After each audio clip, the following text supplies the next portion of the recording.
from that point, we were kind of like, I wonder if this is something. Like, you don't just talk with someone that easily, just like that. We went to the Area 1 concert. That's right. And we sort of like met each other sort of for the first time formally, and I think that there was a spark. We really did just start hanging out, and my girlfriends are like, I think Will likes you. I'm like, whatever. And then eventually, dream come true. Oh my god, I was like this. So it's gonna come out in the book, but we met on a Spice Girls forum. I think what caught my eye was Dan's DJ skills and dancing around the room. So she joined our club. We watched X-Files, ate all-dressed chips and pickles. Pretty much till every day, straight, till 6 a.m. And that was the beginning of this wonderful relationship. I barrage Rachel with a slew of artists on probably a daily basis. And I'm like, they're coming, we should go. And you're like, yeah, sure. And then 3 weeks later, I'll be like, the show's tonight, or where you do still want to go? And she'll be like, who? What? I've never heard of this band. I played them for you 3 weeks ago. I'm cooking, and then Dan's like, listen to this band that I discovered, and then he ends up playing it for me, and then we listen to it over and over and over again.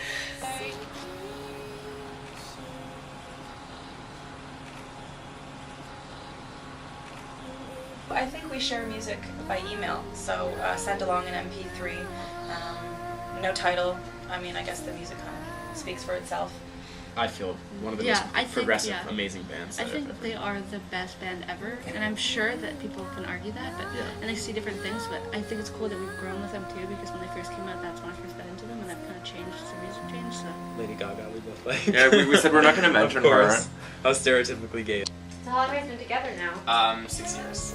Wow. I guess, 2003, that Like we say, 6 years in gay time is like 25 years.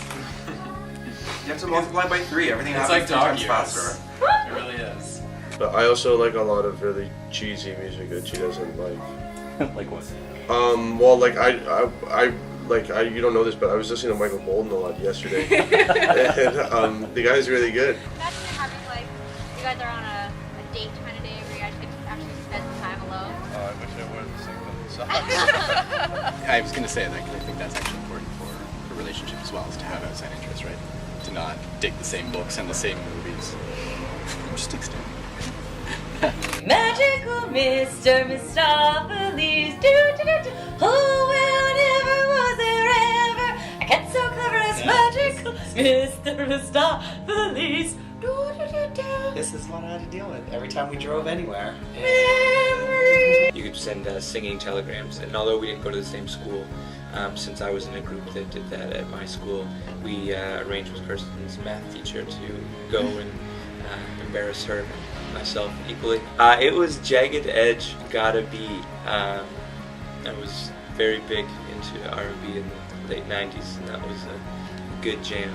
He had made me this mixtape, which I thought was the most romantic thing ever, because he had remembered this conversation about how I thought people who are really invested in you will make you a mixtape, because it's so much more effort. He gave me one that was, I think, songs from the 80s that meant a lot, and then he wrote out little cards and had a little envelope inside about a little description of the song and why it was important. There's certain songs that we both get that, where it's like, you can really sort of understand each other better via those songs. And but it's also a fairly surfacey thing where we can chat about sort of what kind of drinks the guys from the National like, whatever. Mine's that Bob Dylan song because he played it for me. At the time, it reflected how I was feeling about a lot of things in my life, and to be honest, I sent him this song, and I think he knew exactly what I meant. We would just play music all day long. Yeah. And try to practice voraciously for the show. And then through that, we got nothing. Like after like 4 days of just sitting there like playing and playing and like getting mad at each other because we just ended up getting more and more mad at each other. If the music didn't exist, Ian would just kind of like go vanish in a puff of smoke. Our real love for music, we share it. The kids love music. We sing it in the car. I think it connects the family.